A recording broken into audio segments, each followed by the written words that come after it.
زیاتر ڕوبەڕووی فشار دەبێتەوە لە داخستنی کەناڵەوە بۆ ڕژبگیری خۆپیشاندەران وەک لە ماوەی ڕابردوو و گرتنی نووسەران و چالاکوانان و هاوڵاتیان تا گەیشتە ئاسیەوەی کە ئەمڕۆ دەبینین بە شێوەیەکی گشتی قەدەغەکردنی خۆپیشاندان و چالاکی جەماوەری لێکەوتۆتەوە یان بەدۆشت دەتوانین بڵێن ئێمە لە دۆخێکا دەژین کە باری نائاسایی ڕاگەیاندرا ینی جێبەجێ دەکرێت بەڵام لە ئاسی فەرمیە ڕانەگەیەندراوە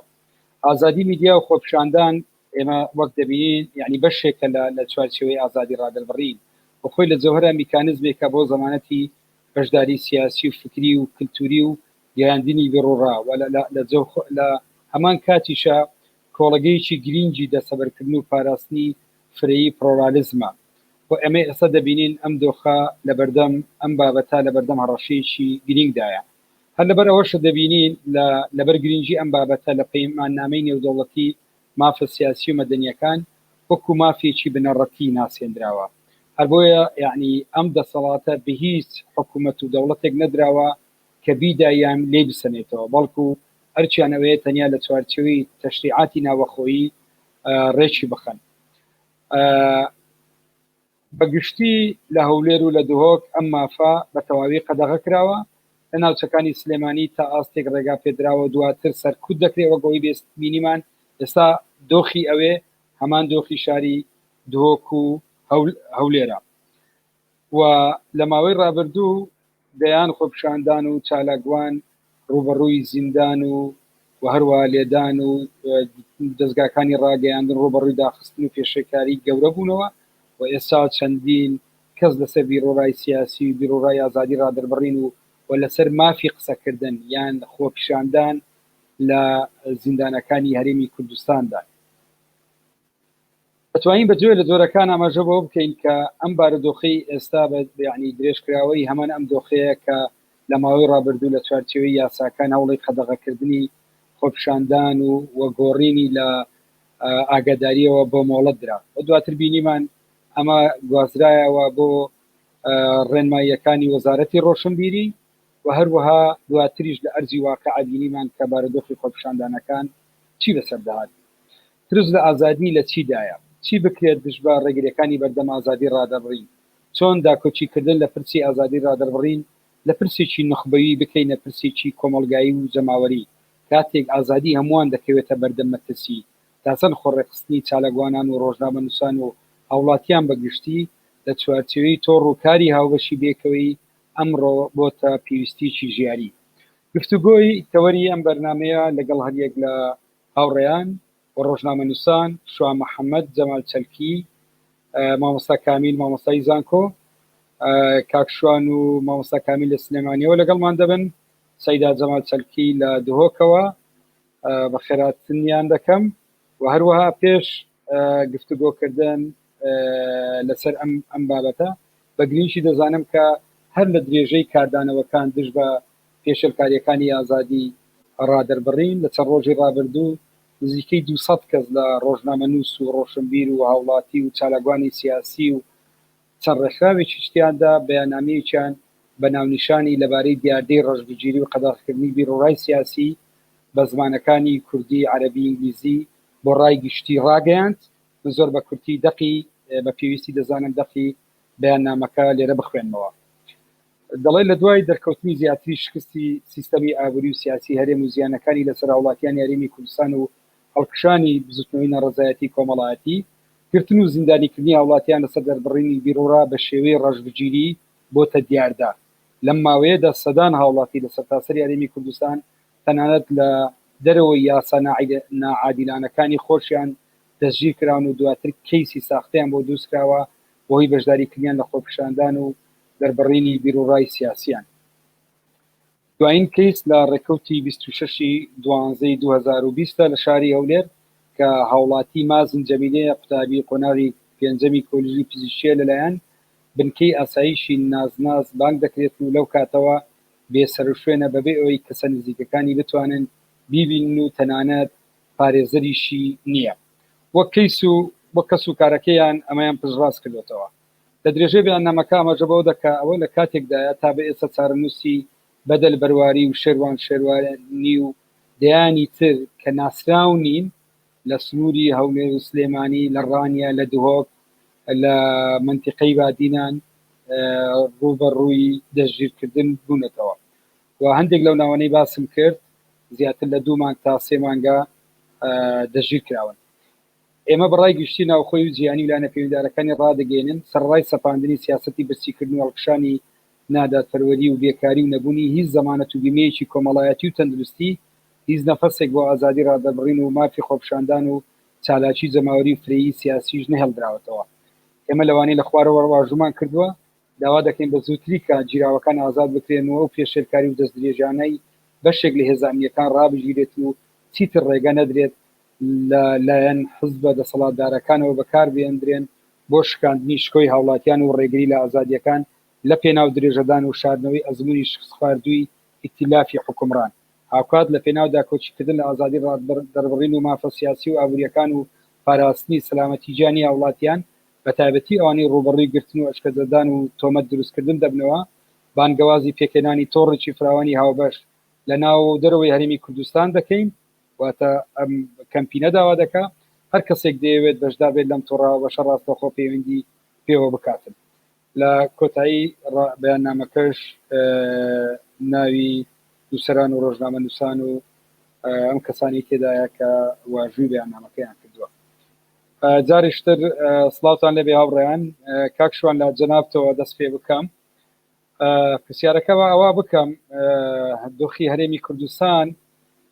بۆچی بەم ڕۆگەیشت لە ڕاستیە پرسیارێک ڕوبەڕوومان دەبێتەوە یعنی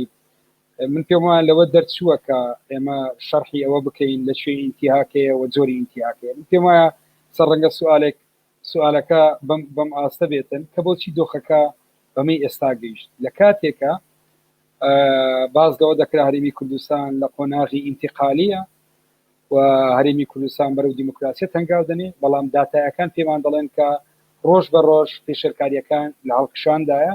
تا گەیشتۆتە ئەم دۆخەی ئێستا کە هیچ کەس لە شارەکانی کوردستان ئەمڕۆ ناتوانێت خۆپیشاندان بکە یان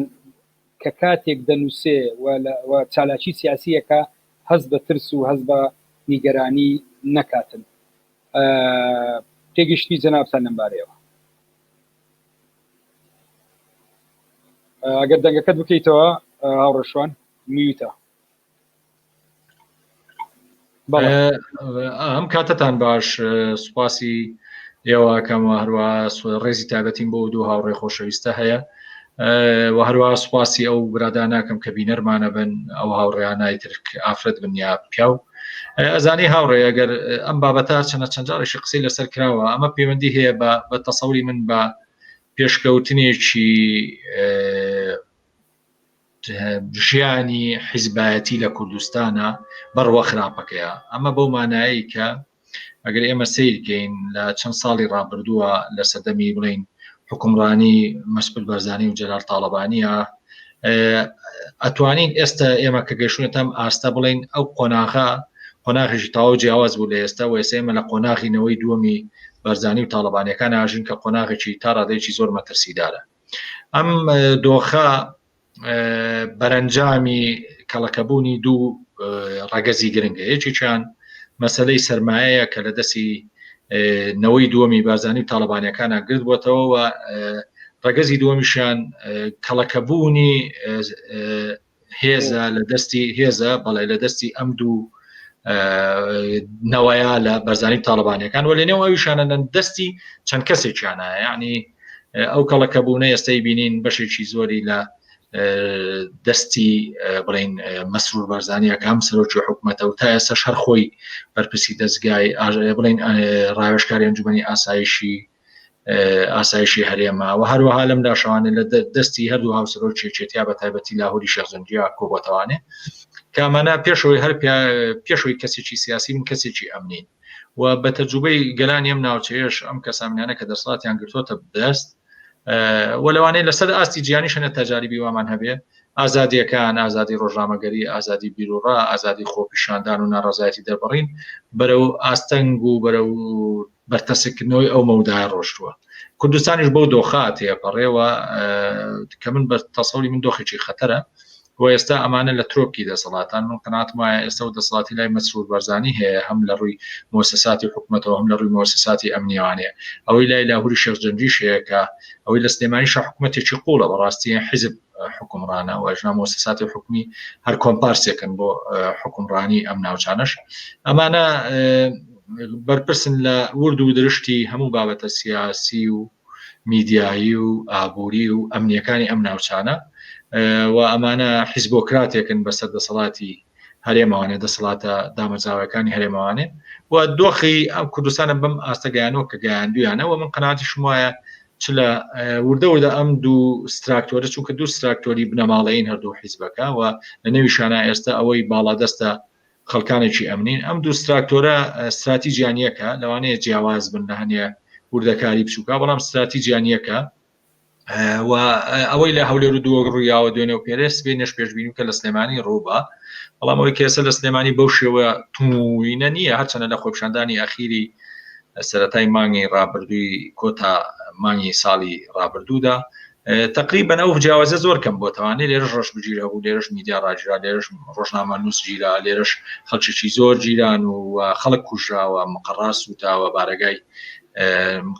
بارگای حیزبەکان سوتاوە هەروە حتا مؤسساتی حکومی بەڵام ئەوەی ئەمەوێ بیڵێم کە وردە لەگەڵ چوونە پێشەوەی ململانیەکانیش لە ناوچەکانی سلێمانی زۆر جیاوازی نامێنێت لەبینی ئەو دوو پێکاتەیە ئەگەر ئەو هێزە کۆمەڵایەتیانەی ترکە لە دەرەوەی هێزە سیاسی کۆمەڵایەتیانی ترکە لە دەروی پارتی وێچێتین بی لە هەواهنگجی نەکەنەوە بی لە پرۆژەی هاوبەش نەکەنەوانێ ئەو پرۆژە هاوبەشە هەر نابێ پرۆژێکی سیاسی بە بەڵکو پرۆژێکی کۆمەلگاییش بێواتە لە سەراستی کۆمەلگاشە خەڵک بەشداری تیا بکات و نوخبەکان بەشداری تیا بکەن ئەمە بەو مانایە نامانە بچن هێزی سیاسی دروستکەن و بچن ململانەی سیاسی لەگەڵ مێزانە بکەن بەڵام هەرێکی لە موقع لە پێگەی خۆیوانێ داکۆشی لە مافی خۆی بکە لە مافی وڵاتی بوون کە لە پرسەکانی ئازادی ڕۆژنامەگەری ئازادی بیرۆڕا بکە من قەناعەتم وایە پلاتفۆرمێکی وە بەرفراوانی سیاسی کۆمەڵایەتی جەماوەری کە تایتڵێکی ئەوەی هەبێ قسە لەسەر ژیانی هاوڵاتی هەم بڕوە ئابوووریەکەی و هەم بەڕووی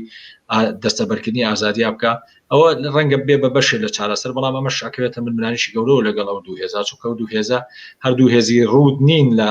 هەرێمی کوردستانە بەڵکو دوو هێزە بەشدارن یان هاوبەشن لە منزومەیەکی سیاسی ئەمنی ئابووری ناوچەکە واتە تۆ دەستبردن بۆ گۆڕینی حکومیەتی و پارتی بە شێوە لە شێوەکان دەستبردنە بۆ گۆڕینی سیستەمی ئەمنی و ئابووری ناوچەکە ئەمە بۆ مانای نییە کە ئەمە خاڵێکی جابی بێمە بۆ مانایە کە ئەمانیش بوونەتە بەشێک لەم ئەنزیمە استبدادی سەرکوتکاری کە لە ناوچەکە هەیە ئێمە بینینە پێشاوی خۆمان لە ساڵانی دوای دروستبوونی گۆڕانە خۆ چەند خولێک لێرە لە گۆڕان لە یەکێتی نیشتیمانی کوردستانی بدەوە لە هەڵبژاردنەکانی جومنی پارێزگاکان و لە هەڵبژاردنەکانی پەرلەمانە بەڵام بۆ جێگۆڕچیە لە دەسەڵاتان نەکرایان بەنیوە ناچڵی کرایان زیاتر شتێکی فۆرمی بوو شکلی بوو کرا لە بەرەوەی یەک دەسەڵاتێکی وەکو ئاماژەم پێکە دەسەڵاتێکی قوڵ هەیە دوو ئەمانە بەشێکن لە منزومە ئیقلیمی و هەرێمایەتەکەی ناوچەکە کە ڕێگە نادا و گۆڕانکارە نەبکرێ بە تایبەتی ئێران و تورکیا بۆیە من وابینم بەڵام ئەمە نابێ بێ ئومید بین بەرامبەر ئەوەی کە ئەکرێ گۆڕانکاری بکرێ و ئەو گۆڕانکاران لە سەراسی کۆمەلگا بکرێ دەست خۆش ینی داخلێکی گرنگ بوو لە ڕاستی لەلای من و بەستنەوەی ئەم دۆخە بە بڵێن سیستەمی حکومڕانی لە هەرێمی کوردستان وەکو دۆخێکە ئاماژەت پێکرد لە قەیرانێکی گشتگیردا ئەمە زۆر گرینگە دواتر لە بەشی دووەمی بابڵێن مداخەلەکەت کە لەبارەی کە ئەوە بوو کە چی بکرێت چۆن ئێمە باڵێن چوارچێوێکی کاری هاوبەش دروست بکەین لە بەشی دووەمی بەرنامکە بەچڕی لەسەر ئەم تەوەرە گفتوگۆ دەکەین و ئەو کات دەمێ بڵم لە ڕاستیە ینی زۆر نزیکم لەگەڵ ئەم خوێندنەوەی جەنابەت من ئەمڕۆ وتارێکم لە هەفتە نامەی ڕێگای کوردستان بڵاوەتەوە ڕێک هەر ینی ئەم تێگەیشتنە دەپێکم کاک مامۆستا کامیل تێگەیشتنی جەنابەت لەوەی کە جەنابەت وەکو مامۆستایەکی زانکۆ و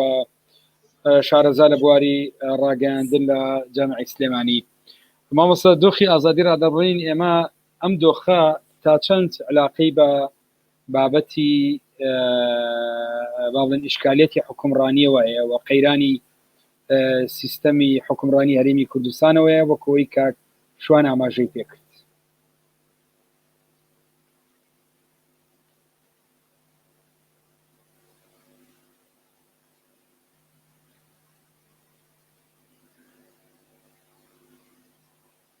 ئەگەر سەوتەکەت بکەیتەوە مامۆستا کامیل میوتە.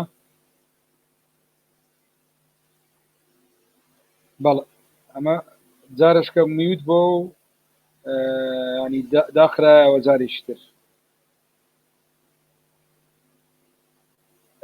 ئێستا تەواوە. بەڵێ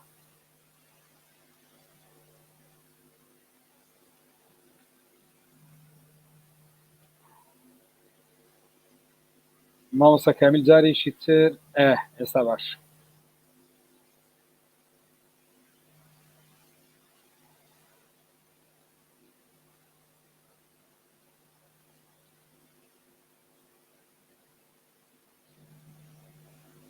مامۆستا کامیل پێچێ کێشەیەک لە دەنجی تۆ هەبێ من لە ڕاستیە گوێبیستی نابم تا چارەسەری دەنگەکە ئەکەیت دەچمە لای سەیدا جەمال چەلکی لە دۆک. سەیدا هەمان سوال بۆ جەنابەت.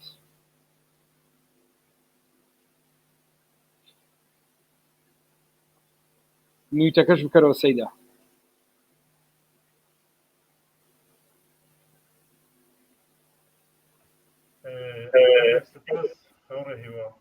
راستی مجارا آزادیارا در برین مجارا که گله که گرینگ بود جواکی ما و ما که هر تاکه که یعنی کود بیا به آزادیارا در برین داخواز جهان که باشتر جهان که بختور بکرد و ما پیویه که ممارسه آزادیا بکتن بی که ترس و بیال برانبر به تفکار اینان وکرنو جواکه که وکری جواکه که پری عدالت جواکه که پری پرسید ما فی مروفی برای آزادی را در برین تینجی بجی کردن راسته یعنی گلک حکومات برنامه خدا اشارات پندید کن که اوجید گل آزادی را در برین نه لیدما تیت سر مجال پراکتیکه برو واجه تجاه آزادی را در برین گاوات ها بشن یعنی کشه اوه بیشین ما في هر دستلاتا که هندک پرساد یعنی دش رواسید بطایبتیجی پرسین که کراهیتت این پیش پرسید تحریزت این پیش پرسید تشیرت کن ما فکر سروشتیه دستلات دجی اوان پرسان هلویستی ورگرید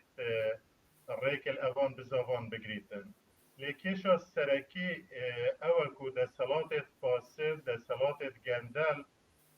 هولدن يعني ده صلاة بكربينن الهمبري بيدن كرنا دنجن نرازي بونان وبريا داري خسنا هند ياسايان يانجي بريا پیدا كرنا اتموسفر و اجواء ترسي اجواء فوبياه وامزاني جي يعني مجارة آزادية را در برين مجارة كيجهي وتيجهي كيجلك كابنا بري 300 صالة يعني بابتها بوا اللي حتانو كاجي وكي بيجي مجاركانية مجاركة كابن نبوا كل بيجي سرتاسري جهاني ايدي آزادي را در بريني پرسكا ريجية كيجان حكوماتن يعني ابيت كوش پرسا آزادي را در بريني دترسن يعني زيدا او حكومات بيروقراط او حكومات اوليغارشيك حكومات كو همو چمكن ده صلاة احتكار كان مونوبولات كان یا دستلات فاسد اولا گلل آزادی را در برینه دترسن یعنی اف حکومت جی گلک جارت آمدن همی ریکه که همو وسایل که بکار بینن الهمبری آزادی را در برینه حتی جی اگر یعنی داخوازت خلکی داخوازت فپیشانده را یا کسی نرازی یا کسی برهلسکار بود دستلات داخوازت و داخوازت سروشتی جی بین مثلا پرسا راتبایا پرسا دنگدانه پرسا تفکیر کردن با آراسای که مخالفی در صلاة یا پیشنیار کردن هند افکار و آیدیایت نی یان جی مطالبه کردن بو جواکه که وکری جواکه که شفاف اوان داخوازان جی که بین داخوازت گلک سروشتین دا سالات اوان جی یعنی بگفل سر باش روز و آینده خود زانیتن یعنی دا سالات یعنی هر تشتکی بنیاری خود زانیتن چونکه دا سالات دو بینگه خدا دا سالات که فاسده اوجید چون یعنی دجاتیه البرانبری اوان کارتینیتن گلک ریکیت یعنی هندک ریک راسته خود دولت بیجیتن موقف خو علنی کتن که هم دجی خو پیشاندان اینه هند ریکن دی دجات کرنی کارتینیتن اوجی ریکت نراسته خونه یت غیر مباشر ریکت غیر مباشر یت دجات کرنی زیدت چی بیافدانه که دستت بشارتی یا پیدا کردن سیناریوهاتا دجی کسیت نرازی دجی شقام نرازی دجی خلق بر هلسکار کارتینیتن یعنی ویدی ماهی که داخواست سرمافت گله که ساده هات نکرن لی آراسته خو پیشاندان السلیمانیه برف اتجاه کدید رخراف دایره گورنی رینامجی اف دست بشارتی اوید کد دا صلاة بوجي قالك جرا بحثت كر الجورني رينا من يعني او دست يا الهميون زيكتر او كو دست دا صلاة خوبن البشت ابي مسألة چونك سلطاندنا بارگا و دوم دستگاه حكومتي اول نما طالبت بيجين يتسركيت خو پیشان درانه دواتر دقرنا مولاد بتايبتي لسر يعني اگر فيوز بك لسر عندي تايبت مندي ازادي رادبرين لسنوري دوك ما متكامل بما صدقت واضحه بسياركو بالراس يمان سؤال بدنا بيشتا كدوخه كبو شي بمي يساقج لكاتك يعني باراستيش للراستيه بيركاتو ليش تتواني بلين كاساريمي كردستان قراوات ومربعي اول شعر قوشي يكم لزوربي بواركان وبتايبتي لبواري ازادي رادبرين ما بس مع ازادي ميديا وازادي خودستاندان ودربرين بيروا بشوي شيء بله هەڵبەتە دەسەڵاتی سیاسی لە هەرێمی کوردستان لەو کاتەوەی کە یەکێک لە دەستگا شەرعیە هەڵبژێردراوەکان کە پەرلەمانی کوردستان بوو دایخست و حسابی بۆ ڕای کۆمەلگای نێودەوڵەتی نەکرد و حسابی بۆ ڕای شەقام نەکرد لەسەر ئاستی هەرێمی کوردستانەوە بە تایبەتی ئەو کاتەی ئەو دەوڵەتە زلهێزانە چاوپۆشیان کرد لەوەی کە بۆ وڵاتێکی دەوڵەتێکی وەکو ئەمریکا چاوپۆشی کرد لە دەستا و دەستنەکردنی دەسەڵات لەلایەن بۆ نمونە سەرۆکی ئەو کاتەی هەرێم و کە ئامادە نەبوو دەستبەرداری پۆستەکەی بێ و ئەمریکا زۆر بەڕوونی بەوازحی بەرەی ئەمریکا کە بانگەشەی دیموکراسی ئەواناکە بەرەی دەسەڵاتی گرت نەک بەرەی خەڵک و بەرەی ئۆپۆزیسیۆنی نەگرت و پشتی ئۆپۆزیسیۆنی دا لە ئەرس لە بەرامبەرەوە پشتگیری سەرۆکی هەرێمی کرد کە ئامادە نەبوو دەسەڵاتەکەی دەستبەرداری دەسەڵاتەکە بێ و ئامادە نەبوو تا دوایی خۆتان نەزانم بەهۆی هەڵەی ڕپراندۆمەوە ناچار پاشەخشەی کرد لە دەسەڵاتەکەی کە ئەمە نقطەی قووەت بوو داخستنی پەرلەمان و پاشەخشە نەکردن لە پۆستی سەرۆکی هەرێم و مەسەلەی سیستمی سەرۆکاتی پەرلەمان یا سیستمی سەرۆکاتی وەمانە سیستمی پەرلەمانی یا سیستمی سەرۆکاتی ئەمان نقطەی ئغرا ینی مەغروربوونی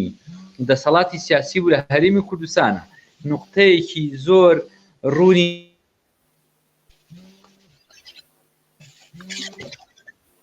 بەڵام مامۆستا میوت بوو مامۆستا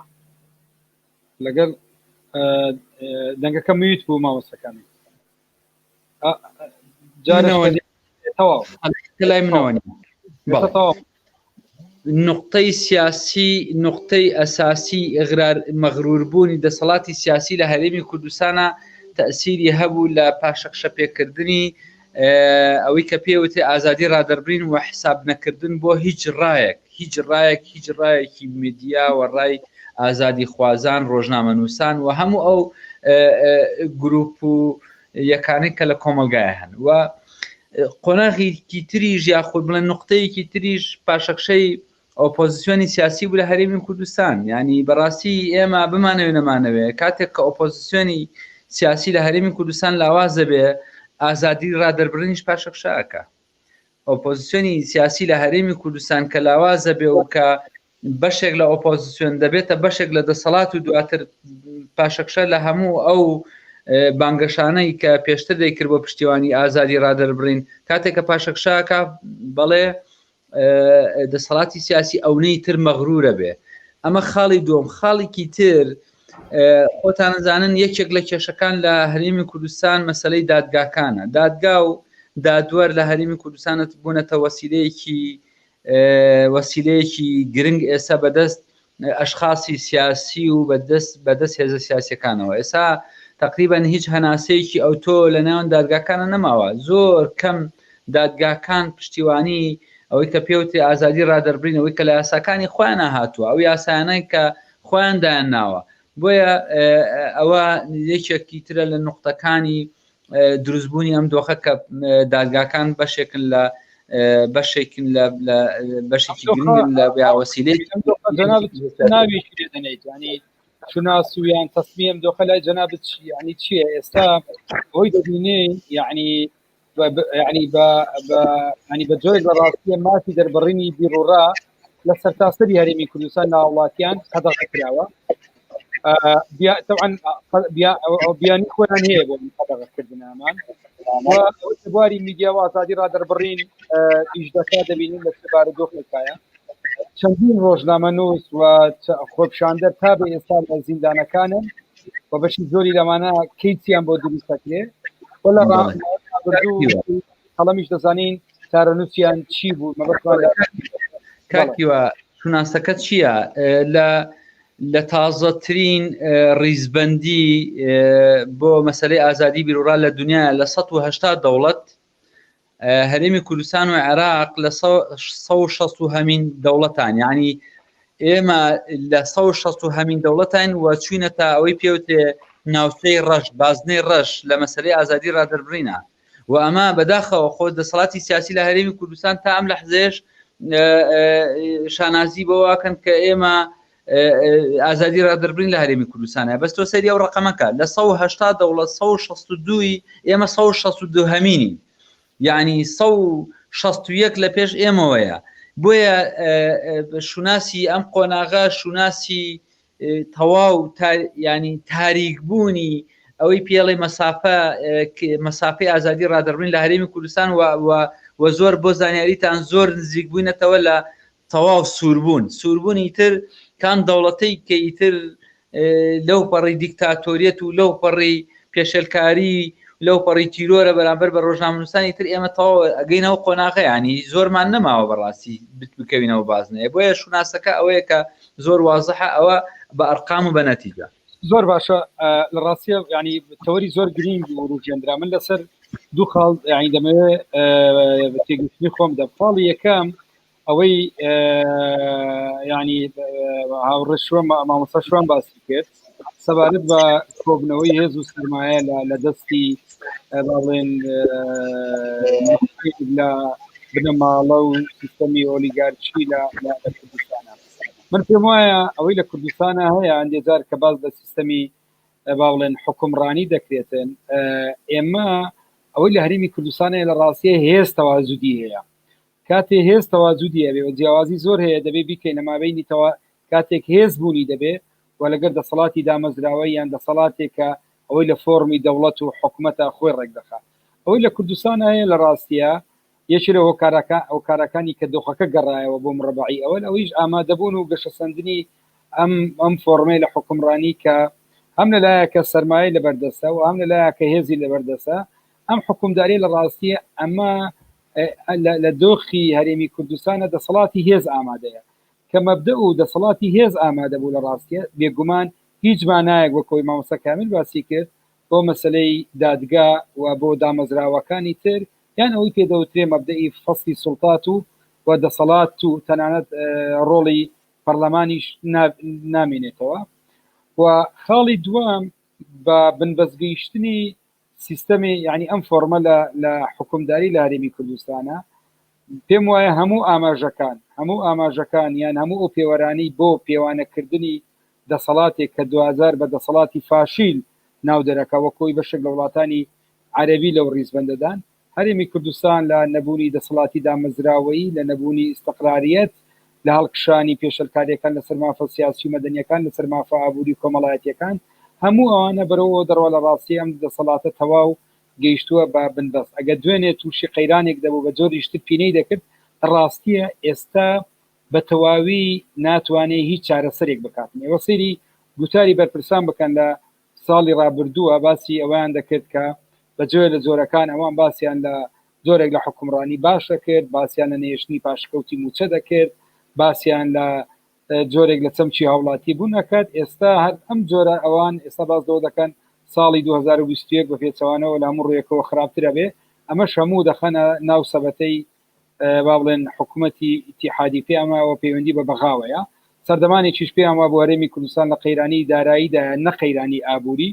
دایانجێڕایەوە بۆ شەڕی داعش و دابەزی نرخی نەوت و هاتنی ئاوەرە و کۆمەڵی بابەتی تر من پێم وایە ئەمە یعنی گەویشتنە بە دۆخێکە لە ئاستی بنبەست کاتێکە باڵێن ئەم دەسەڵاتە بە بنبەست دەگاتن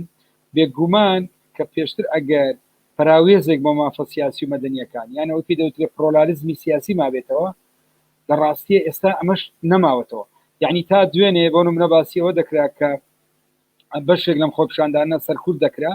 علەساس ئەمە توندوتیژی تایە کە بەداخەوەن دێجار ئێمە ئەگەر 1000 کەس خۆپشاندان بکە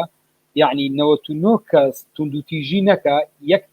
کەس توندوتیژی بکە کۆی گشتی خۆپشاندەران بە توندوتیژی با بڵێن ناوزەند دەکەن وە کۆی سەیدا جەمالیش باسی کرد کە دێجار ئێمە هەندێک لەو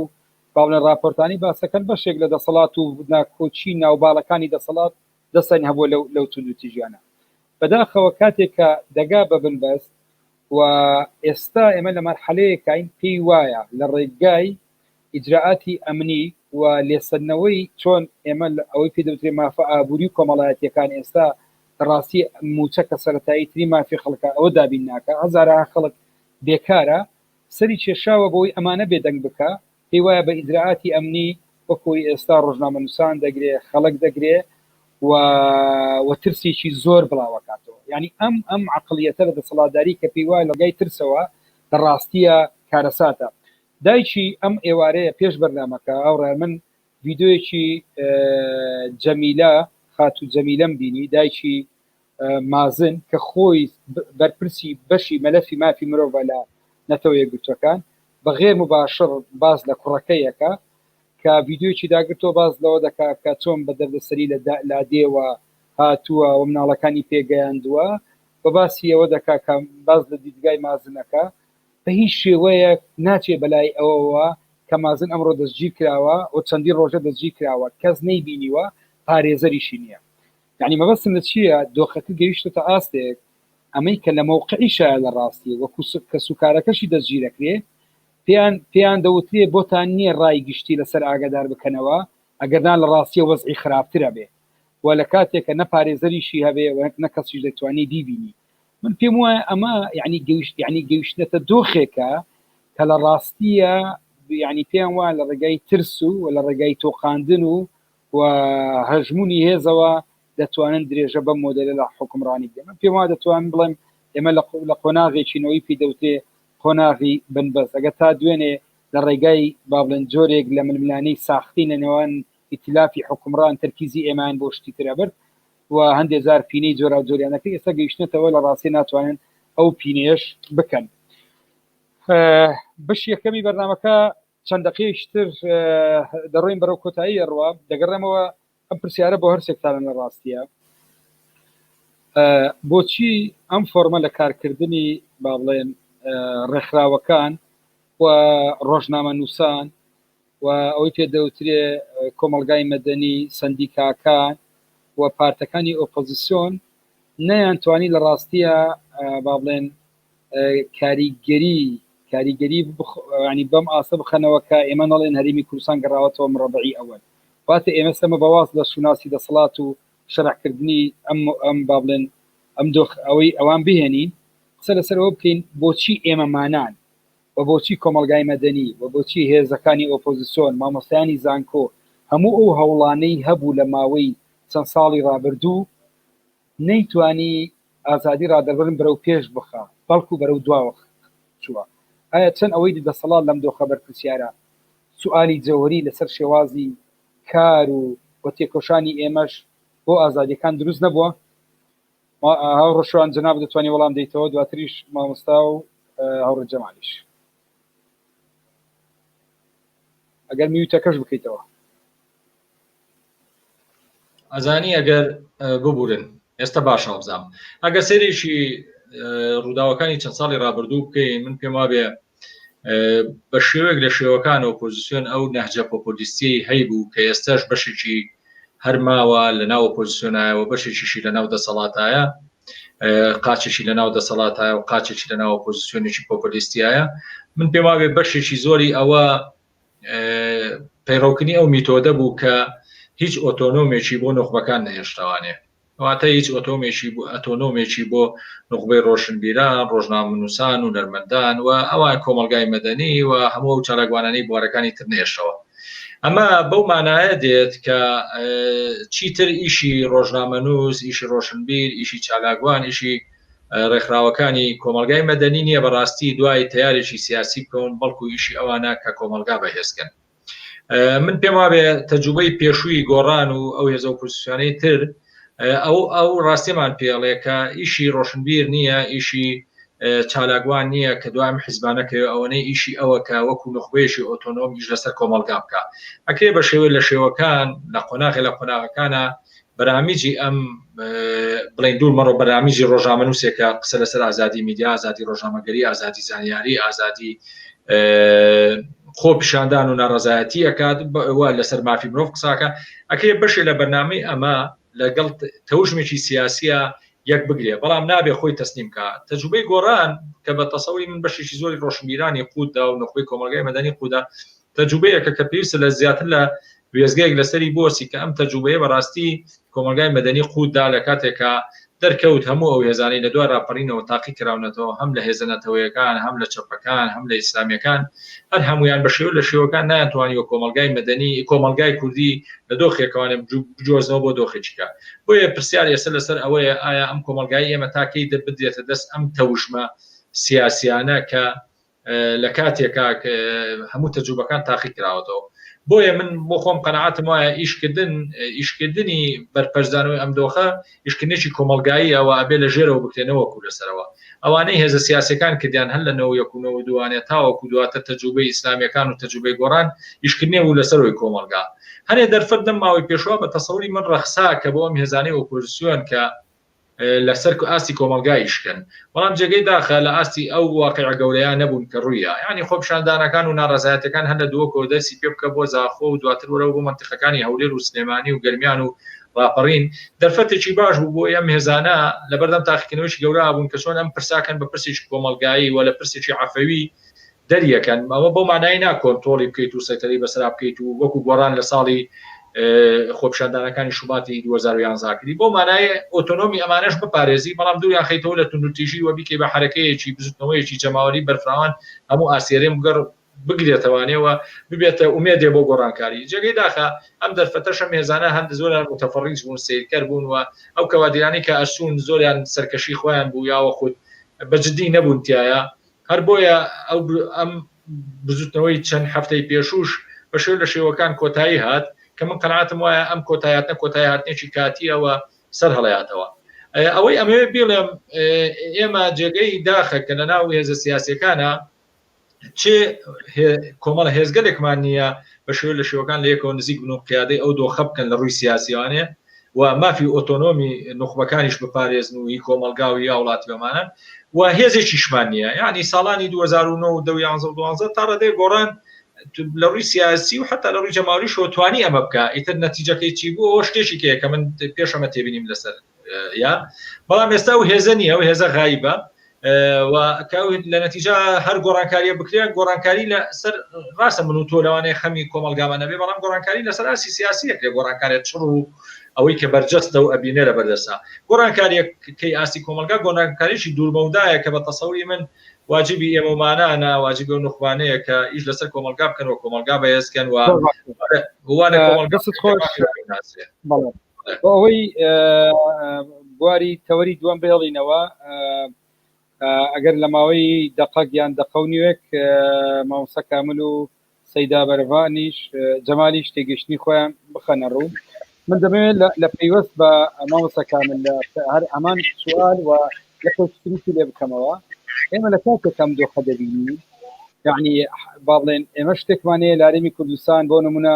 سندیکای ڕۆژنامە نووسانت هەیە هەزاران ئەندامی هەیە و یعنی نەفڵات و لە چوارچێوەی قانون تەنیا ڕێگا بەو دراوە کە بەداخۆ لارێمی کوردستانە بە پێی قانون ئەوەی تو دەوترێت فرعی کاری نەپابی قەدەغەیە يعني ڕۆڵی سندیک ئەم سندیکانە چییە لە بارچی ئاوادا و بۆچی ئێمە سندیکا نبینین بێ سێک بکە کەناڵی فەزاییدا ئافرێت لە خەڵکە ڕۆژنامەی دەگیرێ تا ئێستا ئەم سندیکایە هەزارها ئەندامێنێ بۆ نمونە لە ناڕزایەتیی کۆمەڵایەتی وەگەی سندیکاکەن لە تونوسیکەن لە سوودان دەیکەن ئەمانە نمونەی زۆر نزیکن لێرە ناتوانن ئەمەش بکەین بڵێ هەڵبەتە ئەوەی کە پێوتێ سندیکای ڕۆژنامە نووسان یا ڕێکخراوەکانی ڕۆژنامە نووسان لە هەرێمی کوردستان بەڕاستی تەنها وەکو تەجمیلی دەسەڵات کە گوایە ئێمە ڕێکخراوی ڕۆژنامە نووسانمان هەیە و دیفاع لە ڕۆژنامە نووسان و لە ئازادی ڕۆژنامە نووسیەکەن ئەگینا لە ڕاستیە ئەم ڕێکخراوانە بە ئەندازەی دەسەڵاتی سیاسی زیانیان بە قەنەعەتی تەواو قسەیەکەم زیانیان بە ڕەوشی ئازادی ڕادەبرن گەیاندووە یعنی ئێمە جگە لە سندیکای ڕۆژنامە نووسان دەبێت ڕاشکاوانە و ڕازگویانە قسە بکەین ئێمە سنتەری میترۆمان هەیە ینی ڕۆڵێکی خراپتر لە سندیکای ڕۆژنامە نووسانە جێڕێ سنتەری میترۆ بۆ بەشێک لە دەسەڵاتی سیاسی ئەوانەی کە ئیدارەی سنتەری میترۆکەن لەگەڵ ئەشخاصی سیاسیا ڕۆژانە لە داوەت و کۆبوونەوە و چاخواردنەکانانە بەیەکەوەن و بوونە بەشێک لەوان ینی من هەز ناکەم هیچ جیاواز بن ینی جیاوازتر بن و دیفاع لە مافی ڕۆژنامە نووسی و ئازادی ڕۆژنامە نووسی بکەن و من قەنەعەتی تەواوم قسەیە کەم دەمێکی شەوتومە ئەوەندەی دەسەڵاتی سیاسی ڕۆڵی هەیە لە پاشەشەکرد پێکردنی ئازادی ڕۆژنامە نووسان خودی ڕۆژنامە نووسان ئەوەی کە تۆ پرسیارەکەت لەسەر کرد خودی ڕۆژنامە نووسان دەوریان هەیە ئێستا کاکە هەرێمی کوردستان لە شاری سلێمانیە لەگەڵ کاکشوانە زۆر جارە گفتوگوێمان کردووە ئازانی بە قەدەر پەنجەی دەستێک ڕۆژنامە نووسی ئازاد نادۆزیتەوە کاکە هەمووی کردراوە ئەوەی کاکشوان باسی کرد بنەماڵە سیاسیەکان هەمویان کڕیوە ینی ئێستا مەساحەیان نێشتووە بۆ ڕۆژنامەی ئاوێنە ناتوانێت ئیدامە بۆ سایتی ئاوێنە بۆ نمونە ینی سایتی ئاوێنە کە سایتێکە سەر بە کەس نیەوەمانە پارەی نییە ئۆفیسێک دابنێ بەڵام لە بەرامبەرە میدیاکانی تر هەمووی قەبە ئەبن هەنێک ڕۆژنامە نووس و میدیاکار کە پێمان وا بووەمانە میدیاکاری ئازادن و ئەمان دیفاع لە ئازادی ڕۆژنامە نووسیەکەن ئێستا هەمووی سەرمایەکەی ملیار دۆلار و ملیۆن دۆلار و نازانم بێلا و باخ و بەچی بەکاری ڕۆژنامە نووسی نەخێر بۆیە ئەمانە هەمووی کردراون و ئەمانە هەمووی بۆ بە بەشێک لەو مەنزومە سیاسیە مەترسیدارە ترسناکە بەستەمکارە وەسەر ئازادی ڕادەربڕی لەسەر تێگەیشتنەکەی جەنابەت پرسیار بۆ سەیدا جەمال دروستە بێ دەسەڵاتێک کە با بڵێن ئەم هەموو هێزەی بەدەستەوە بێ بەم شکلە کۆمەڵگا کۆنتترۆل بکات دەیان کەناڵی لێبێ کە ئەوەی لە ناو خەڵک باوە بۆنی نەوتەکەی بۆ ئەم سەری دنیا ئەڕوا هەر بەوەش لە ڕاستیە با بڵێن ناوەستێ بەڵکو دێ لە کەناڵ و ڕۆژنامە نووسان دەکڕێ و هەندێک پرەنسیپی مەبادی و ئەوەی پێدەوتری ڕادیکاڵی بیرکردنەوەش دەیەوێت لە کۆمەلگا نەیهێلێ سەیدا جەمال تۆ ناوی ئەم دۆخە چی لێ دەنێیت یعنی لە مەسلەی پاشەکشەکردنی ڕۆڵی سندیکاکان تەنانە ڕێکخراوەکانی کۆمەلگای مەدەنی کە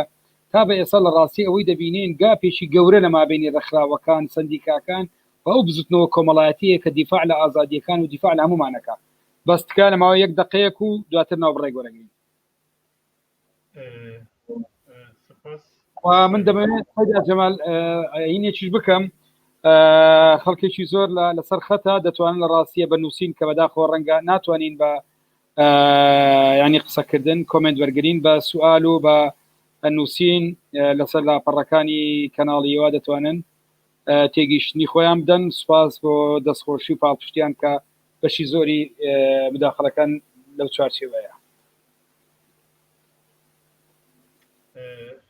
ڕاستی مەگوتی یعنی کو دەسەڵاتە نوکەل هەرێمە کوردستانێ دەسەڵاتێکە گەندەلە دەسەڵاتێکە بیروکراتە دەسەڵاتێکە احتیکارە هەموو چەمکێن دەسەڵاتەوە کری دەمێن دوی چارچوبەیدا یان دوی قوارەیدا دەسەڵاتێ پێناسەت کەین و هەموو دەمجیدا ئەم بین بێژین ئەم دەبینە ئەوێ دەسەڵاتێ بیاوێن ئازادی ڕادەربڕینێ بوومە تەوفیر کەتەن یان ئەوێ ئازادیە یعنی جیبەجی بکەتەن تصورا من يعني اگر دخوازت گلک سروشتی شقامت نرازی یان هزیت اپوزیسیون اگر باوه که بین زمان کل هرم کردستان نابیتن ده صلاة عائله یان فی اکا بچوک باندور وال سر همو چمکن ده صلاة الکردستان هبید یان ام بیشین ده صلاة پیدویه باوه که گلک رکوپیک رقابه یان باوه که شفاف کاریت خو انجام بدد یا ناچه بیتن تداخل السلطه و حکومت دیگه بیاف دا بیتن یان سبک زمانی بوده صلاة دانن بو سروکاتی دانن یان بیشین آلوگور کردن دا صلاة باوه که آشتیانه اف همو مطالب داخوازه که داخوازت گلک سروشتینه لی اوه داخوازه جی اف دا صلاة بگفل سر خود بینیتن اوه چنده به تهدید بینیتن یعنی تشتاگه دیتر که اتخوازم اشارت ببکم کم بیجنو که همی جهانه حکومت يعني مصدر معيشة جيانا خلقنا للهرم ما أحزاب مصدر جدر جياننا يعني أجر أمسح كيني يعني روشن سيدة باشا سيدة تيجيشتم بله توقع يعني روشن بيري ما سياسية ما سربخو يان شالقوان ما مصدر معيشة همون اشعالي حزبانه فتشو ودی گورین جواکی دا چه بین اگر روشنبیر سیاسی سربخو یا چالکبان او خوی متحیر بیتن کیش ریکی اختیار کرد ریا آزادی را در برینه آن ریا برینا مصدر معیشته اوه که شکا گلک سرکیه یعنی سیده بینرانی کنالی و سپاس که لگلمانن اما بردوان دبین لەم پرۆگرامە بەشی یەکەم کۆتاییات یان دەتوانین ئێمە بڵێن ناوبڕێک وەردەگرین دواتر لە بەشی دووەم گفتوگۆکانمان بەردەوام دەبێ لەبارەی ئەوەی کە چی بکەین و ئێمە دەتوانین چی بکەین لە کاتێکا ناڕەزایەتی کۆمەڵایەتی و ئەوەی پێدەوتری هەژمونی خەڵک ڕۆژ بە ڕۆژ زیاترە بێ و ناڕەزایەتی لەباری چەندایەتیەوە لە هەڵکشانێکی بێوێنەدایە پرسیار ئەوەیە چۆن ئەمە لەباری چەندایەتیەوە ئەمە فۆرمەڵە بکرێت بە چۆن ئێمە پرسی ئازادی ئەمڕۆ ڕۆژێک باز لە مازن نەکەین ڕۆژێک باز لە شێوانەکەین ڕۆژێک باز لە جەمالەکەین ڕۆژێ باز لە فلان پیسارەکەین ئەمە لە ڕاستیە نەپرسێکی کەسیە ئەمڕۆ کۆی گشتی ئازادی ڕادەڕڕی ئازادی هەمومان لە بەردەم مەترسیدایە ئەمە وەکو پرسێکی گشتی چۆن ئێمە ڕوبەڕووی ئەم بابەتە بینەوە و کۆمەلگا چۆن بتوانێت داکۆچی لە خۆی بکات ناوبڕێکی کورد وەردەگرین دواتر بەردەوام دەبین و هیوادارم بینەران بۆ پاڵپشتی ئەم کەناڵە شێر و سەبسکرایبی کەناڵەکە بکەن لە خوارەوە لە یوتیوب بۆ ئاگاداربوون و بەشداریکردن دوای ناوبڕێکی کورت و دارێشکە دەست پێکەوە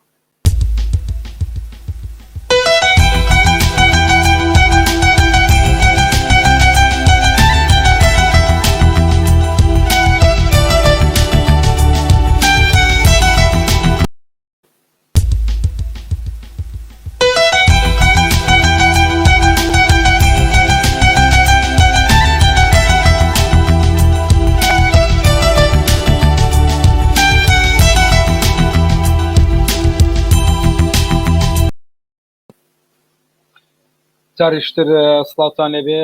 بینەران لە کناڵی وە ڕاستەوخۆ لەگەڵتانین لە بەشی دووەمی ئەم بەرنامەیە دوای گفتوگۆی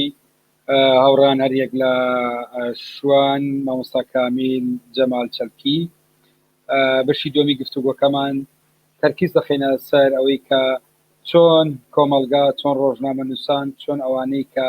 مەسەلەی ئازادی ڕادەربڕیان لە مەسەلەیەکی گرینگە چۆن بتوانن ڕوبەڕووی ئەم دۆخە ببنەوە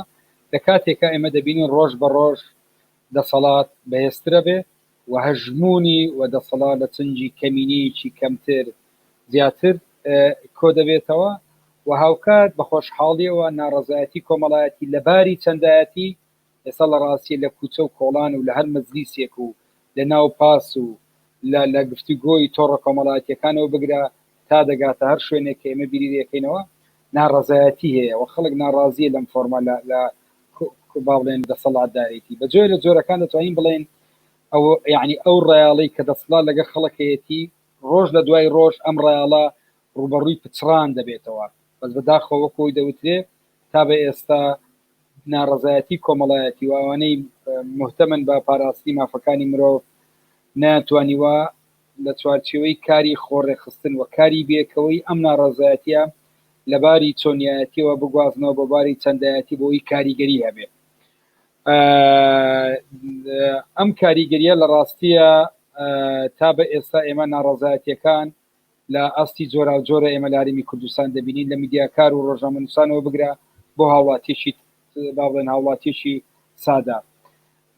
پرسیار ئەوەیە ئێمە چۆن دەتوانین ئەم ناڕەزایەتیانە فۆرمەڕە بکەین چۆن دەتوانین لە ڕاستیە ئێمە پشت بە خۆمان ببەستین بۆ داکۆچیکردن بە خۆمان ڕۆڵی سندیکا و ڕێکخراوەکانی کۆمەلگای مەدەنی لە وڵاتانی ئەوروپاوە بۆ وڵاتانی دەوروبە لە ڕاستیە ڕۆڵ و شێوازی جیاوازە بەداخەوە ئەوەی هەرمی کوردستان لە ئاستێکە کە دەتوانین بڵێن بەشی زۆری ڕێکخراوەکانی کۆمەلگای مەدەنی لە بەردەم فشاردان یان بەشی زۆریان لە ڕاستیە بێدەنگ کراون و بەشی زۆرینەی زۆرینی سندیکا و ڕێکخراو و کۆمەڵەکان ئەمڕۆ هیچ دەسەڵاتیشیان نییە و کاریگەریان نیە ئەوانەی کە پانتاییەکن بۆ ڕێخستنی بستنەوە کۆمەڵایەتیەکان ئەوەی کە دەبینی ئەمڕۆ بزنەوەی کۆمەڵایەتی لە فۆرمی خۆپشاندانی سەرجادە و خۆپشاندان لە سوسیال میدیا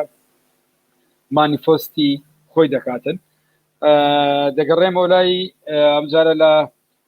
سەیدا جەمالەوە دەست پێ یەکەم سەیدا جەمال پێت وایە دەبێت چی بکەین ئێمە یعنی بۆ ئەم بارودۆخە لە کاتێکە زۆری نەقەنەعەتی وایە کە دەبێت ئێمە ئیتر پشت بە خۆمان بەستین و ئەم فۆرمە لە ئیشکردنی کاری سندیکای و ڕێکخراوی کۆمەلگای مەدەنی باز لە زۆرینەکەی دەکە من باز لە یعنی ڕەنگە یەک دوودانی تێدا بێ جێگای هین بێ ئەمانە هەموو لە ڕاستی دەرکەوتن ناتوان کاریگەر بێ بۆ بزنەوەی ناڕەزایەتی کۆمەڵایەتی دەبینین و وەکو بزنەوەیەکی خۆڕسک و ناڕێکخراو مەوسومی دەبین لە چ بارودۆخێکایە تێگەیشتنی زەرابن لەم بارەیەوە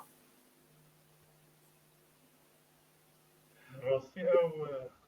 نەڕازیبوون و احتیجاجێت کە ئەم نوکە گۆڕەپۆنە کوردستانی دادبینین زیدە نەڕازیبوونە نەڕازیبوونێت ڕێکخستینە ژبەربەیەکێژی ئەس بێژم بێدویە یعنی کەسێت ڕەوشەنبیر کەسێت چاڵکوان کەسێت کو دبیاوێ سیاسەتێدا سەربەخۆیانە هەزر بکەن پێدویە لەسەر هەندێک کار بکەن ئەو چاوت ناو جڤاکێدا نێزیک ببن و هەوڵ بدەن جڤاکێکی ڕێکخستی جڤاکێکی هوشیار بەرهەم بینن و دیسان جی gelek ya giring e kutbî biyavî da alternatîfa desthilatê yani bawayekî aşkira bi hêde destnîşan kirin. Gelek caran yani em dikevîne girifta hindê em bêjin guhrîna desthilatê yan lewazbûna partî û yeketî kî dêvîte alternatîfê wan. Yani zêde di saheda çi hête dîtin hizrêt pajberût hêne dîtin. yan ev hizrêt pajberû sêde bingeheka cemawarî heye ji hizrêt hindêk û civakekê vekirî civakekê demokrat civakekê pêşkeftî bihête berhemînan. Ber vê yekê jî li gor nêrîna min yani pêdviya dest ev kesêt nerazî ev kesêt hişyar evet rolê xwe wî biyavî da bigêrin ku çawan ev civake çawa ev xelkê nerazî bihête rêkxistin. Hindî nerazî bûn, hindî îtirazat nev awayekê rêkxistî bin ez bêjim bandora wan gelek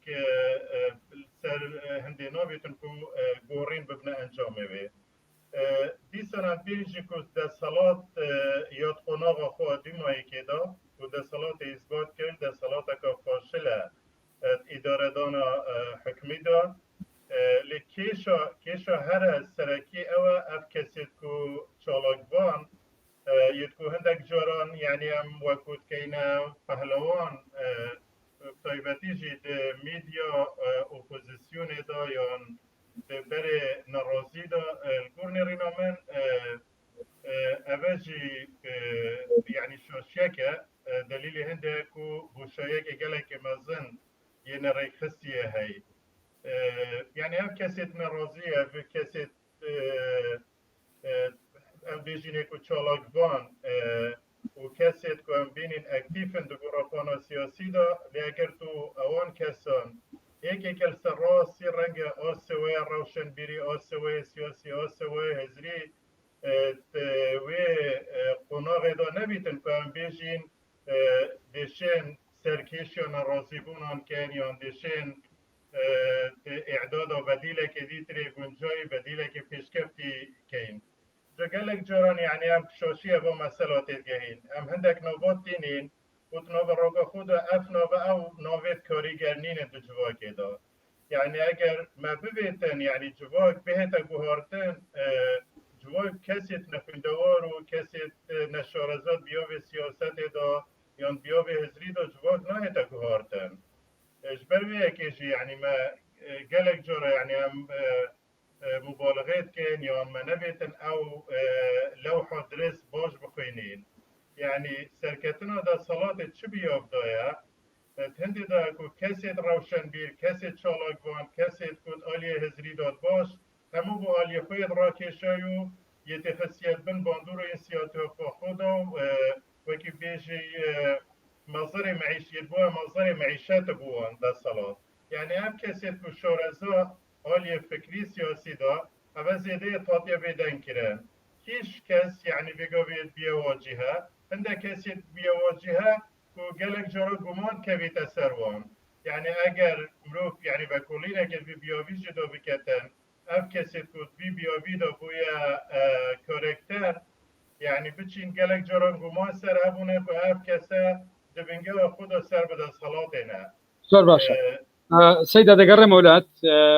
مامۆستا کامی لەبارەی یعنی ئێمە لە کاتێکە تعلیق و ناڕزایەتی زۆر هەبوو لەو فۆرمی لەم شێوازە لە ئیشکردنی سندیکاکان و ڕێکخراوەکان پێتامان نییە ئێستا ئێمە دەبینین لە کاتێکە بزوتنەوەیەکی کۆمەڵایەتی زۆر گەورە لە ئاستی چەندایەتی من باس دەکەم یعنی ڕۆژانە لە دەرگامان دەدا لە ڕاستیە طبعا ئەوە بنەمای ئەم بزوتنەوەی لە ڕاستیە شەرعیەتی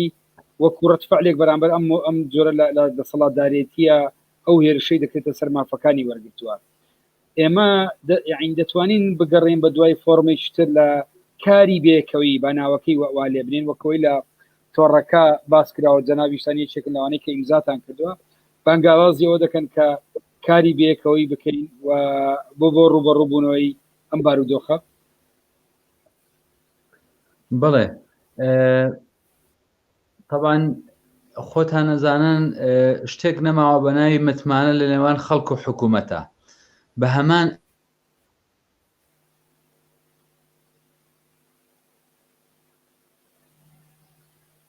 میدیا و خەڵکیش متمانە نەماوە لە نێوانیان سیمبولەکانی میدیا وەکم باسیم کردەوە میدیایە هەموو ئێستا بەشێکن بە ناڕاستەخۆ بەشێکن لەو لە دەسەڵاتی سیاسی لە هەرێمی کوردستانە بۆیە من قەناعەتم وایە دەبێت جارێ متمانە بۆ خۆمان بجێڕینەوە وەکو میدیاکار وەکو ڕۆژنامەنووس متمانە بۆ خۆمان بجێڕینەوە من قەناعەتم وایە ئیدی دەبێ ئێمە قسە لەسەر سندیکاکان و ڕێکخراوەکانی ڕۆژنامەنووسان کەین لەسەر ڕۆژنامەنووسە دیارەکان کەین کە بەردەوام پشت و هێز بۆ ئەشخاصی سیاسی بۆ وەکو کاکشوان وتی بنەماڵە سیاسەکان لە کوردستان ئێستاوان ئەم ئەستێرانەی میدیای کوردی ئەمانەی کە ناویان میدیای ئازاد بوون هەمویان لە پشتی سەرپێخستنی میدیای بنەماڵە سیاسەکانان کەواتە ئەمانە نقطەی زوعف و لاوازی ئێمن و ئێمە دەبێت قسەیان لەسەر بکەین لە موردووە لەسەر ڕێکخراوەکان ئەوانەی کە ناوی ڕێکخراوی ڕۆژنامەنووسیەوە بە ناوی سندیکا ڕۆژنامەنووسیەوە لەسەر خەڵک بوونەتە هەنێک شت و خۆیان قەبە کردووە چیەکەن چی ناکەن بەناوی ڕۆژنامەنووسیەوە دیفاعەکەن بەڵام دەبێت قسە لەسەر بکەین و من قەناعەتم وایە دەبێت بیر لە شێوازێکی نوێی خۆڕێخستنەوە بکەینەوە ئەو کەسانەی ئازادی خوازن ئەو کەسانەی کە بەڕاستی لە دووهۆکی سەربەرزەوە هەتا خانەقینیش دەبێت خەڵک ڕێک بخێنەوە ڕۆژنامەنووسان ڕێک بخێنەوە جارێ متمانە بۆ خۆمان بیجێڕینەوە و قسە لەسەر ئەو کەسانە بکەین پێمان وابێ پێیان بڵێن ئەمانە نەخێر ئەمانە لە ڕۆژنامەنووسبوون دەرچوون ئەمانە تەنها نان بە ناوی ڕۆژنامەنووسیەوە خۆن بۆیە قەناعەتم وایە دەتوانین بەم شێوە فشار دروستکەین و تازەترین هەواڵ پێرێ ڕۆژی پێرێ بۆ پێم وایە من قەناعەتم وایە تەسیری هەنێک فشاری مەدەنی هەبووە ڕێکخراوەکانوی هەنێ ڕۆژنامەنووس بە تایبەتی ئەو پێشێرکاریانەی کە کراوە لە دەستگیرکردنی ڕۆژنامەنووسان و هەنێ ئازادی خوازان و خۆپیشاندەران پێرێ پێم وایە پێرە بەیانی ڕۆژی پێش سەری ساڵ قۆنسوڵی ئەمریکا لەگەڵ هۆشیار زێباری کە خۆی هەواڵەکەی بڵاو کردێتەوە باسیەوەکە کە ئەڵێ ئێمە باسی ئازادی ڕادەربڕینمان کرد یعنی لەگەڵ قۆنسوڵی ئەمریکا من پێم وایە من قەناعەتم وایە ئەمریکا یاخود قۆنسوڵی ئەمریکا لەسەر ئەو بابەتە هاترێتە سەر خەت لەسەر ئەوەی کە ڕەنگە ئەوانیش احراز بوو بێتن فشاریان زۆر لەسەر بوو بێ و من پێم وایە ئەگەر ئەم فشارانە بەردەوام بکەین تا ڕادێگانی مەبەستم فشارمان لەسەر ناوەندە دیپلۆماسیەکان لە هەرێمی کوردستان فشارەکان بەردەوام بکەین و بە خۆڕێخستنەوە بە دروستکردنی ڕێکخراوی بەهێزتر و باشتر و ئازادی خواستر کە تایبەت بێ بەرگریکردن لە ئازادی ڕۆژنامەنووسی و ئازادی ڕادەربڕین من قەناعەتم وایە دەتوانین فشار بۆ سەر دەسەڵاتی سیاسیش دروست بکەین. دەست خۆش مامۆستا کامیل کاک شوان تێگەیشتنی جەنابەت لەبارەی بەهێزکردنی چۆنیایەتی ئەم بزوتنەوە کۆمەڵایەتی کە ئێستا هەیە و ئەم بزوتنەوەیە لە کاتێکە خەمی نانی هەیە و خەمی ئازادی هەیە لە ڕاستی کۆمەڵێک خەمی هەڵگرتووە بە لە دۆخێکی پەردبوونە ئێمە دەزانین دەسەڵات چۆن مامەڵەی لەگەڵ دەکاتن. بڵێ وڵا کاک هیوا برادران نەزانی من قەناعەتم وایە لەوحەکە لەوە گەورەترە کە ئێمە لە فیئەیەکە لە توێژێکی بچووکە ڕایگرین یعنی لەوحەکە بە تەسەووری منە بێ زۆر گەورەتر لە وەرسەریەکەی ئێمە پێش هەر شتێکی تر پێویستمان بەوە هەیە کە نەرمونیان بین لەگەڵ یەکتریا و پێویستمان بەوە هەیە کە بە شێوە لە شێوەکان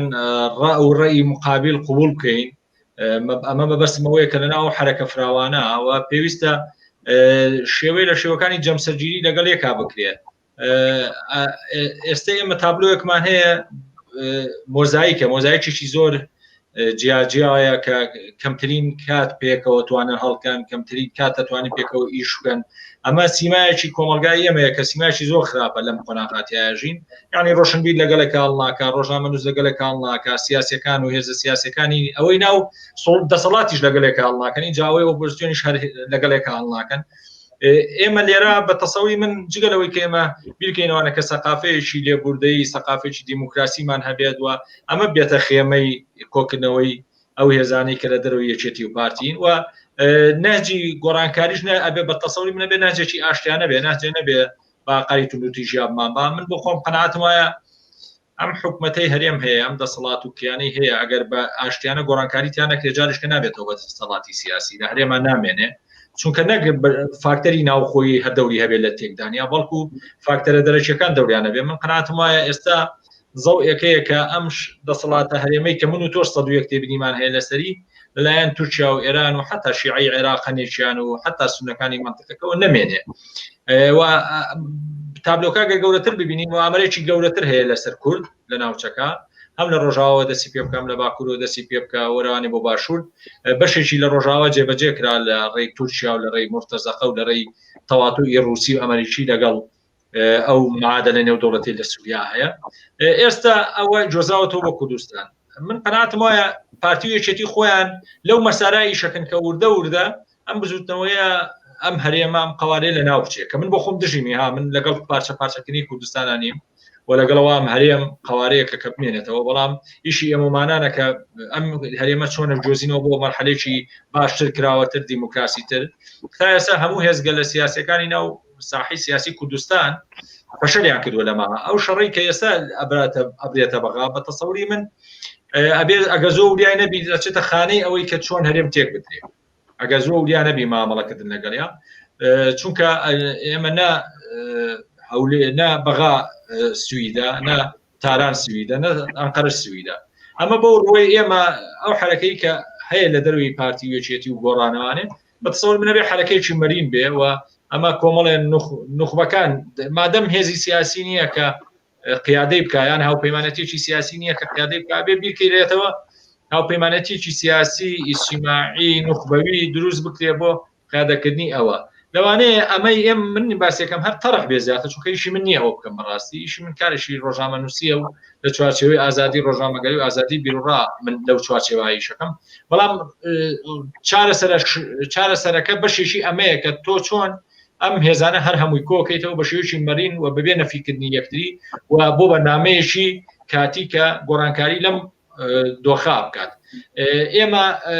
زۆر پرسیاتان لەسەرەوە کرد ئێمە لە چ قۆناغێکین من قەناعەتم وایە ئەگەر حکومەت هێرێمە و دەمیەکی گرتوانێ ئێمە لە مەرحەلەیەکا بۆ بنوت بێتمان وردە بەرەو ئەوە ڕۆین هەنگاو بنێ بەرە دەوڵەتی یاسا ئەمانە ئێستا ئێمە لە قۆناغێکی پێچەوانین و دۆخی کوردستان بەرەو نظامێکی تەواو عایلەوی ئیستبدادی ئەچێت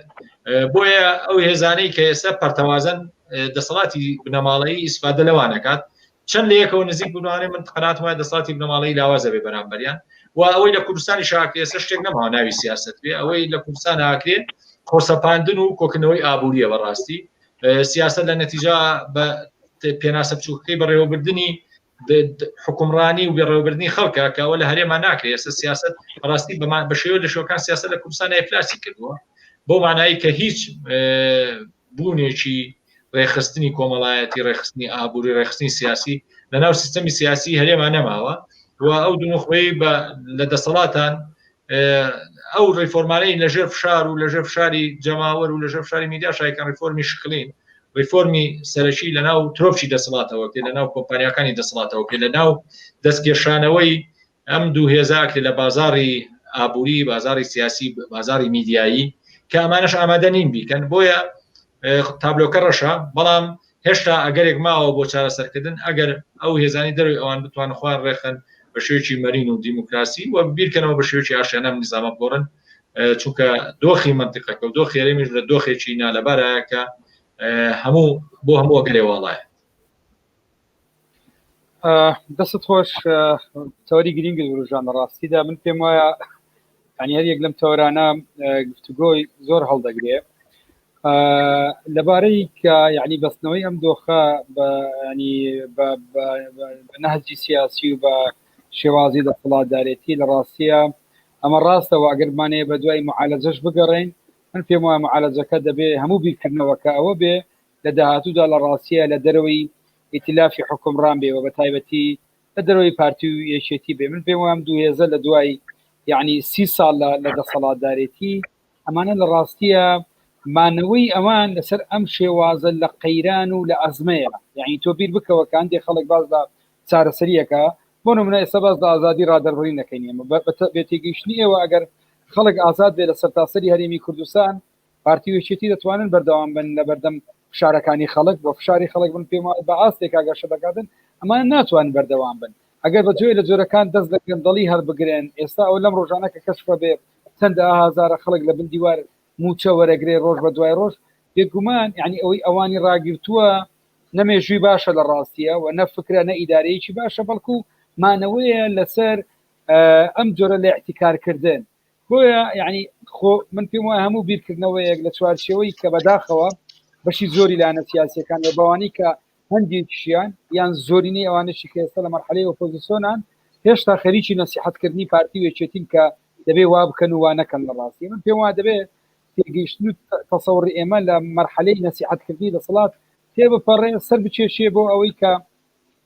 ئێمە ڕوئیەکی سیاسی فکری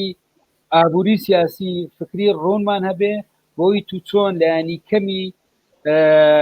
عدالەتی کۆمەڵایەتی و پاراستنی فرەیی سیاسی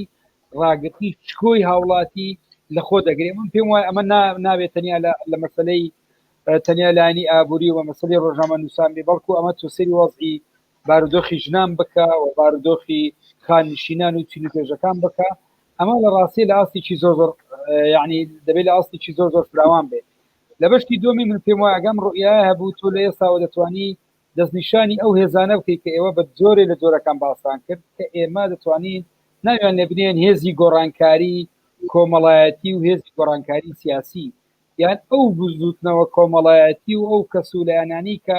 لە ئەمڕۆ لە ڕاستی دەتوانین وەکو بەشێک لە هێزی گۆڕانکاری کۆمەڵایەتی و سنەتی داریمی کوردستانە ئێمە حسابیان بکەین پێم وایە ئەمە لە بەرفراواندایە ئەگەر تا دوێنێ بە زۆرێ لە جۆرەکان لینکێکی هەبێ لە بەرژەوەندی لەگەر دەسەڵاتە ئەمڕۆ تێگەیشتۆ لە ڕاستیە بەردەوامبوونی ئەم دەسەڵاتە لەسەر حسابی ماف و ئازادیەکان و قلیشانەوەی زیاتری بەرژەوەندەکانی خەڵکی کوردستان دروستە بێت من پێم وایە ئەمە دەچێتە خاڵی دووەمە لە خاڵی سێم کاتێوا تووە مەبدەئی کاری بێکەوەی ئەوەی کاک شوان و ئێوەش باستان کرد لە بینی ڕێکخراوەکان و لە بینی ڕۆژنامە نووسان یعنی وازدەوە بێنە کە ئەگەر بەیانی پرۆژەیەکی سیاسی گەورەترە بێت بەس لە ڕاستی ناکرێ ئێمە هەزارە ڕۆژنامە نووسوانەیە و چالاگوانی ڕێکخراوی کۆمەلگای مەدەنی و لە بوارەتەیە واز لە سندیکاکانەوەوانە بێنەکەیش لە ڕاستیە پێم وایە ئەم سندیکانە بۆ دیفاعکردن نین لە مەسلەی ڕۆژنامە نووسان بەڵکومە بەشێکە لە دەسەڵاتی یعنی هەیمەنەی دەسەڵاتی سیاسیە بۆیە سندیکا دەبینەوە چەند برادێک کاک عومەر نووسی بووی دەڵێ من باوەڕم بە سندیکای کرێکاران و فلان و سانیە لە هەندێک کۆمنتاتوە برادران سندیکایە 20 ساڵە کۆنگرەی نەبەستووە درێژکراوەی ئەوەی لە کاتی خۆی سەردەمی بەری کوردستانی تا بە ئێستا ئەندامەکانی ئەندانان و هەڵبژێردران تا بە ئێستا بەردەوامە من پێم وایە ینی ئێمە لە دۆخی ئەم کۆمەلگایە پارچە کراوە و بێگومان ئێستا دەسەڵات دەزانێ مانەوە و بەردەوامبوونی ئەو پەیوەندی بە ئەدای حکمڕانیەوە نییە بەڵکو پەیوەندی بەوە هەیە کە تا بە ئێستا نەتوانراوە ئەڵتەرناتیڤی بۆ دروست بکرێتن کاتی بەرنامەکە بەرە و کۆتایی دەڕوە من یعنی دەمەوێت مداخلەی کۆتایی لە ماوەسا کامیلەوە بۆ کاک جەمال و دوایش کاکشوان وەربگرم دەمەوێت تێگەشتی جەنابتان لەسەر کۆی تەوەری بەرنامەکە و بواری هەماهەنگی هەر شتێک کە مابێ کەرم کە ماوەسەکان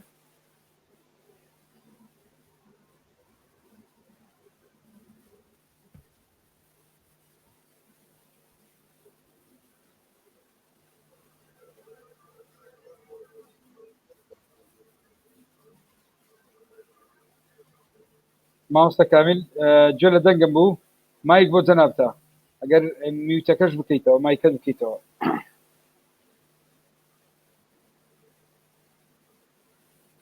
سەیدا جەمال کەرەمکە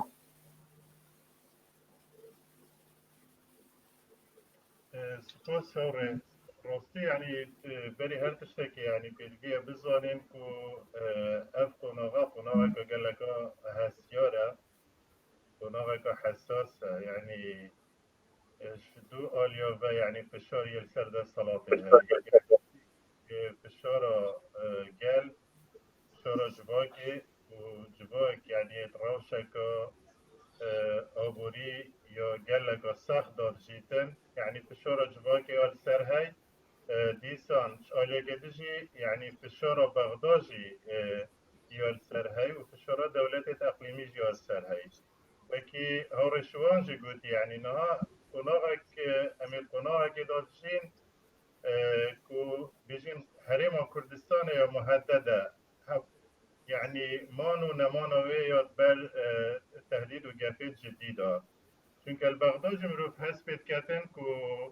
عقليتك شوفيني يا دجوار يا پیدا بوي يعني اويجي يعني لازم البرچوف بهيتا ورگرتن چونك اگر هرم صباحي نمينيتن ايدي هم سرچ مجاره كده مناقشه كين ايدي ما تشتك نوبيتن هم بحث بكين يوان هيويك منامينيتن بربيه كيش يعني بديه مروف قال لك بهاسيوري عندك جرس سر دريت قال روشه بكذا يعني تشتكي دي مدبيت السماجه بكم از بيجم نو كحكومه هرمي يتناف ازمه وكريزيت قال لك جديده ده همان دم داجي احزاب جشتي نتني حزب ده صلاته حزب معارضه وحزب تيترو يد صلاته جشتي او جيتناف ازمه وكريزك جديده شو هم بيجين متمانات نوبرا ده صلاة وقلدا نمايا تمام دم داجی متمانت نوبرا هزید اپوزیسیونی و نوبرا گل جی دانمایه گلی گهشتی وی باوره کو سیاست دراوه سیاست نهونری ریخسنا جواکیه یعنی اتقنا قواصد دس جواک و اگر اپوزیسیون دا صلاة بگریت دست و اگر هزید نوکه یکو دا صلاة دست دا صلاة دا سوا دا مبینیتن هر دو حالت دا وکویه که هیچ مورینه که جدید چینا بیتن يعني ببواريا قال مجال سياسات داد مجال حزبات داد مجال حكمرانية داد يجهشتي حالتك قالك وصف بمتمانعي هیچ کسی که نمایه حتی نوکجی هم وکو روزنامه وانیان وکو روشنبیر نویسر جی پاخوین ام بیشن رنگ گلک متمانات جوا که بمنه بیتن چونکه گلک جارا مثلا بابت که ده نویسم یا دیداره که ده بینم از سوالت خود بینم بیجیتن یاش قصه بیمعنی متمانات خلکی گلک بوی کار سیاسی نمایه یعنی از بیجم بیا به سیاست دا پیدویات یاوی به فرمات کرنه که عام هیا اف کسی نو که سیاست کن یا اف کسی که کار روشن بیرید کن نویسینید کن اف خوش پیدوی مراجعه که جدی نه اف جوا که پیدویات یاوی به ریخستنه هیا پیدویاتی به هنده هیا که سروشنی به هیتا ارگانیزه کرن ما بحثی سندیکا و هندک بیا بیتی تر کرد ام بیجین وقتی همی چمکن دستالاتیان همی دا مزراو نشتیمانی خود بنا حزبی کرن الگور خواست حزبین دستالاتی و اف سندیکا و اف ایکتیت ام بحثید کن او جی باشا کن جوید یاردا حزبی کرنه شو دست خوش سیده کاتمان برو کتایی روام تقرب الامام مستا کامیل و دواییش کاکشوان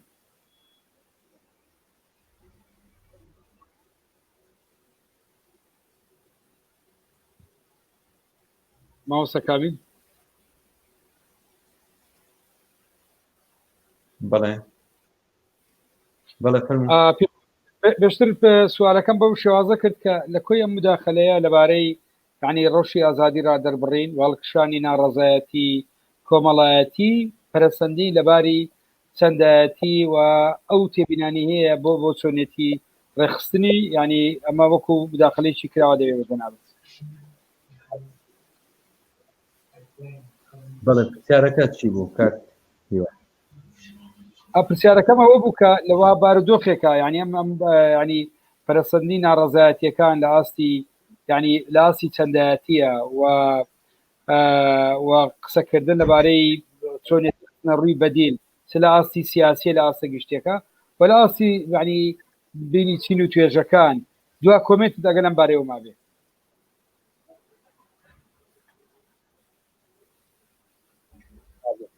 بڵێ هەڵبەتە ئیتر ئەم مۆدێلە لە کۆکردنەوەی خەڵک لە ڕێکخراوی سیاسیە کە لە هەرێمی کوردستانە تا ئێستا هەبوو ئەم مۆدێلە کۆتایی پێهاتووە خەڵکی هەرێمی کوردستان هەموو جۆرە مۆدلەکانی حزبی سیاسی لە حزبی چەپ و حزبی ئەلمانی و حزبی ئیسلامی و هەموو حزابان و حزبە تێکەڵەکان و هەمووی تاقی کردەوە من پێم وایە ئەو مۆدلە کۆتایی هاتووە ئێستا دەبێت بیر لە شێوازێکی خۆڕێخستن بکەینەوە بۆ ئەو ناڕەزایەتیانەی کە تەواوی هەرێمی کوردستانی گرتوێتەوە و من قەنەعەتم وایە ئەم هێزە سیاسیانەی کوردستان مەرجی خۆیان تەجیل کردووە ینی ئەم سەرکوتکردنەی ناڕەزایەتیەکان ئەم سەرکوتکردنەی خۆپیشاندانەکان تەنها تەجیلکردنی مەرجی خۆیانە لەبەرەوەی ئەمانە نانەوێت چاکسازیکەن چاکسازی واتە خۆ تەواوکردن یاخود خۆ کوشتنی تەواوەتی بەڵام سەرکوتکردنی ناڕەزایەتەکان و خۆپیشاندانەکان بزوتنەوە ناڕازیەکان کە بە شێوەی ناڕێکخراو هەیە لە هەرێمی کوردستان جۆرێک تەجیلکردنی مەرجی خۆیانە بەڵام بەڕاستی نەوەیەک هاتوۆتە پێشەوە ئیتر نایەوێت گوێ لەو حیکایەتانە بێت کە سیاسیەکانی پێشووتر ئەحزابی سیاسی لە کوردستانە بۆی کردووە ئەوەی کە ناوی شۆڕژگەڕە بۆی کردووە و ئیتر نەوەیەک هاتووە هیچ بەڕاستی گوێ لە هیچ ناگرێەوە هیچ علاقەی بەڕابردووە نییە هەچی بارەگای حزبی سیاسی هەیە ئەیسووتێنێ حکوومەت دەسووتێنێ بۆیە من قەناعەتم وایە پێویستی بە جۆرێک لە خۆڕێخستنەوە هەیە کە جیاواز بەس ئەمە چێبیکە چێ پێشڕەوەتی کا چێ پێشنگایەتی کا لە ڕاستیە من ناتوانم ئەو قەرارە بدەم و حکوم بدەم بەڵام دەزانم کە ئێستا ضرورەتی خۆڕێخستنەوە هاتوۆتە ئاراوە لە بینی گروپە ناڕازیەکانە لە تەواوی شار و شارۆچەکانە ئێستا جۆرێک لە تەفاهم و یاخود جۆرێک لە هاو سۆزی ناڕەزایەتی دروست بووە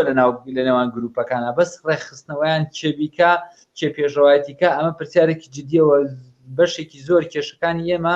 نەبوونی دیسپلینە ئێمە ناڕەزایەتی دەرەبرین خۆپیشاندانەکەن بەڵام لەبەرەوەی دیسپلینە لەبەرەوەی ڕێخەر نیە بە نەتیجە بە ئاسانی سەرکوت دەکرێت. دەست خۆش مامۆستا کامیل. کاکشوان لەبارەی ئەوەی جەنابەت لە سەرتا باس لە مەسەلەیە کرد کاریگەری با بڵێن وتاری شعبەوی لەسەر بزوتنەوە کۆمەڵایەتیەکان و هەندێک ئەزمموی سیاسی لایەنەوە پۆزیسیۆنەکان لە ڕابردوو جەنابەت لە ناو خۆپیشاندانەکانی سلێمانی وی وەکو ڕۆژنامەنووس تەختیەت دەکرد بۆ ئەوەی کە متابعەت کردبێ خوێندنەوە چیە بۆ ئەم بزوتنەوە کۆمەڵایەتی ئێستا هەیە پێ وایە کە بەم ئیجراعاتە ئەمنیانەی کە تا بە ئێستا کراوە ئەمە دەتوانێت ئەمە ڕابگری و ئێمە ئایا دەتوانین کە قسە لەسەر ڕێخست نەکرێ و کاری بێکەوەی یەکرێ بە کۆی لەم بەیاننامەیە ڕاگەیاندراوە یعنی ئەو ئەگارانە چین کە لە داهاتووە دەکرێت دەستی بۆ برێ کە هیچ دەبێت خەڵک بۆ پاراستنی خۆی یعنی بۆ مانەوەی نەفەسێک لە ژیان دەستی بۆ باتن. ئەزانی کاک هیوا دۆخی کوردستان لە ئێستا بەتەسەوری من لە بەردەم دوو ئەگەریشانەوەیە کە تامان دۆخی ئانی هەنووکەی ئەوەیە کە لەگەڵ بەغا ڕێبکەون و ئەگە لەگەڵ بەغا ڕێکەوتن تا ڕادەیەک بەشێ لە چین و توێژەکانی کۆمەڵی کوردی نەوعا جۆرە جێگریەک بەخۆی بینێ بەڵام ئەو حرەکەی کە چەند هەفتەیەک لەمە پێش هاتنە سەر جادا ئەو حرەکەی ئەوە نییە کە ئەو جێگیریە بەخۆی ببینێ ئەو حرەکەی هەمووی گەنجە گەنجەکانی شێمووی لە بینی 15 ساڵ تا 25 ساڵ تا 30 ساڵ کەمیتیا بوو و ئەم گەنجانە بە تایبەتیوانەی قەزاو ناحیەکان و ئەم گەنجانە بێبەشن لە هەموو شتێ بێبەشن لە ژیانێکی شایستە بێبەشن لە دەرفەتی کار بێبەشنەوەی کە خوێندن بە ئارەزوی خۆیان بکەن ئێستا خوێندن ئێمە ئازانین کە بەشێکی زۆری بۆ بە کەتی تایبەت بە تایبەتی لە زانکۆکان و پەیمانگاکانەوە ئەمە ئەم فیێ ناگرێتوانێت کە ناتوانێت بچێتە ئەو زانکۆ پەیمانگانی کە ئێوێت و یان دەرچووی زانکۆ پەیمانگاکانە ئیشی نییە ئێمە نزیشی تقریبن نزیک بۆ تۆ لە 9 ملیۆن گەنجمان هەیە کە ساڵانە دەرچوون لە 2013 و 14 تا ئێستا دانەمەزراون چنە لە کەتی تایبەتە کە توانای ئیستیعابکردنی ئەوەی نییەوە لە ناو کەتی گشتیشە ئێمەی بینین کە خەڵک چۆن دامەزرێت بەم شێوەیە ئەم کەرتە کە کەتێکی زۆر بەفراوانەوە خۆڕسکەوە گەنجە لە دەرەوەی ئەم معادلە سیاسیە کە استقرار بەخۆی ببینێ بۆیە هەموو ساتوێک و هەموو کاتێک پێشبینی یەکرێ کە ئەم دۆخە جارێک کە بتەقێتەوانێ ئەوەی پێشبینی شەکرێ زیاتر لە ناوچەکانی سلێمانی بۆ بتەقێتەوە لە بەرەوەی لێرە تا ڕادێکی زۆر حکومت هەشە لاوازە مؤسساتی حکومت لاوازن و حکومت زیاتر هێزێکی مستەبید وەکو ناوچەکانی دووەکو هەولێر حکم ناکە بەسەریا چەند هێزێکەوە چەند پرتێکی دەسەڵات هەیە بۆیە زیاتر ڕووی لێرە تەقینەوەکات هەرچەنە من بۆ خۆم قەناعەتم وایە ئەوەی لە چەند مانگی لە مانگی تەمووز و ئابوانە لە زاپۆ و لە دووەکوانە ڕۆیان نا بە شێوەیەک گواستنەوەی ئەو ناڕزایەتیانە بوو بۆەوێ لە هەموو ئەم حاڵەتانە من قەناعەتم وایە ئەم هەموو کاتێک کوردستان پێویستی لەبەردەم ببوورن لەبەردەم ئەوایە کە ئەو دۆخە بتەقێتەوانێ وە گەنجانی سەرڕمەکەی بن بەڵام ئەمە چۆن ڕێکەخرێ ئەوە کەیشی ئەو نخبەی سیاسی و نخبەی ڕۆشنبیر و کۆمەلگای مەدەنیە کە چۆن بە شێوە لە شێوەکان بەشداریەکی سیاسی فکریەکان لە ڕوونکردنەوەی ئەم بزوتنەوانە و مەدای ئیشکردنی و پێکەوە هەڵکردنیان ئەمانە ئەکرێ بە سەدان و بە لەوانەیە بڵێن بە سەدان کۆڕ و کۆبوونەوە لە شارەکان و لە قەزاو ناحیەکانە بکرێت بۆ ئەوەی کە ئەم فکرێتە بەلور کات ئەمە چێ ئیکا و چۆن ئەکرێ بەڕاستیەوەی شێزی سیاسیە ئیشی خەڵکی ئەو نخبەی ئێمەمانانە نییە من هیوادارم ڕۆژە لە ڕۆژان ینی بەم نزیکانە هەتا دۆخەکە لە دەست دەنەچێت چونکە دۆخەکە ئەوەشیە لە دەست دەرچێت ینی ئەم لەسەر ئاستی بەغا و هەرێمایەتی و هەم لەسەر ئاستی ناوخۆش چەند پەلە بکرێت لەوەی کە ئەم هێزانە کۆ بکرێنەوە وشارکردن مەدای ئیشکردن و چالاکیان چۆنەوە چۆن گۆڕانکاری یەکرێ یعنی ئێمە دوورمەڕۆ ئێمە باسەری پەرلەمانکە ڕاستە پەرلەمانێکە لە هەموو ئاستەکانە لاوازە بەڵام ئەم پەرلەمانە بەشی ئەوەی تایە ینی کە بتوانێت ناڕزایەتی دەربڕێ لەو ماوەی پێشوە قسەیان کرد کە کۆبوونەوەی لەسەر ئازادی ڕۆژنامەگەری و ئازادی بیرروڕا بکەن کە جێگەی داخە پارتیۆچی ملیۆنەیە بەڵام ئەکرێ ئەمە بکەی بە ئەولەویات مەبەستم ئەوەیە بە شوێ لە شێوەکان ئەکرێت تۆ دیفاع لە سوود لە هەموو پنتێک وەرگری هەم لە پەرلەمانتەوە هەم لە ئەنجومەنی دادوەریتەوە هەم لە داواکاری گشتیتەوە هەم لە دەستەی نەزاهەتەوانەیەوە لەسەر ئاستی جەماوەری لەسەر ئاستی هێزە سیاسەکانی دەرەوەی پارتیۆچێتی حتا لەسەر ئاستی دەنگە ناڕازەکانی ناو یەکێتی پارتی کە هەن بە دڵنیایەوانێ بۆیە ئەم تابلۆیە زۆر گەورەیە و ئیشارەتم پێیا چێ ئیدارەیەکە و چۆن ڕێکە خرێ و چۆن ئەکرێ گۆڕانکاری بەم دۆخە بکات بە تەسەوری منەمەیشی سیاسەکانە سپاسەکان خۆش ڕاستیە ینی ئەمە مداخلەی کۆتایی منەبێ زۆر بە کورتی ینی تەنیا سرنجی خێرا باسەکەمی ژۆ یەکەم ئەم ناڕزایەتیانەی لە ناو کوردستانە لە ڕۆژنامە ینی بەرهەمی یعنی ئەم ناڕزایەتی کۆمەڵایەتی ئێستا هەیە شرعیەتی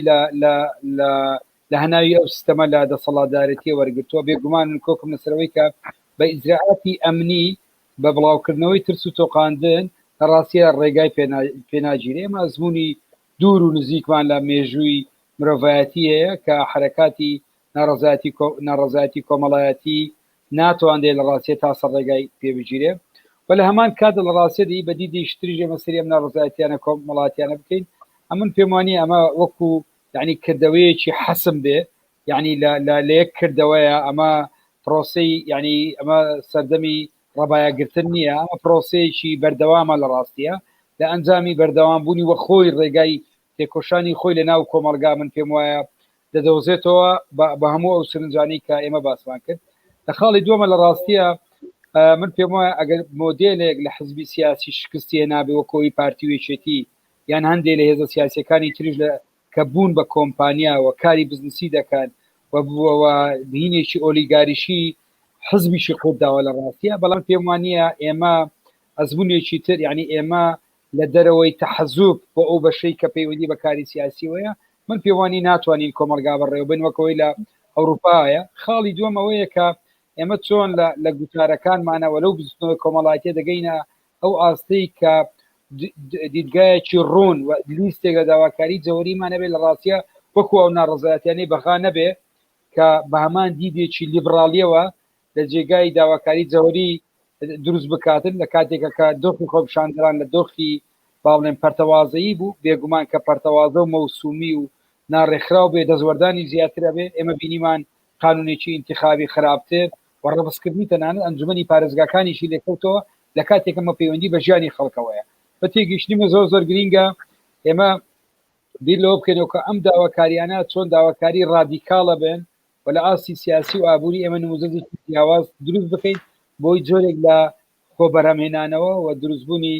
ناومێدی بەرهەم نێنین وەکۆی لە خۆپشاندانەکانی کوردستان بەرەمات بێگومان قسەکردن لەسەر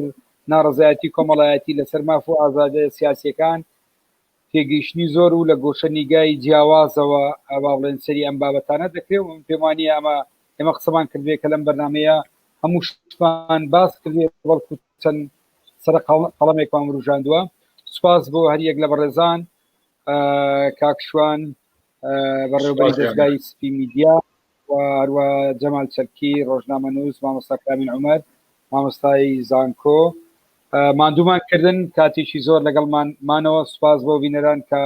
کۆمەڵێک کۆمنت هاتووە زیاتر ڕێی بۆ لە ڕاستیان دێ لەوانە لەسەر شاشە دەرخرا بەڵامەداخەوە ناوی کەسەکان گرفتێکە بوو دەرنەدەچوو هیوادارم بینەران لەگەڵمان بن و پاڵپشتی و سەبسکرایبی کەناڵەکان لە خوارەوە بکەن ئەگەر لەلایەن گرنگە کە متابعی کەناڵەکە بکەن تا ئەڵقەیەکی تر کاتێکی خۆش بۆ هەموو لایەک کاتێکی خۆش کاتێکی خۆش کاتێکی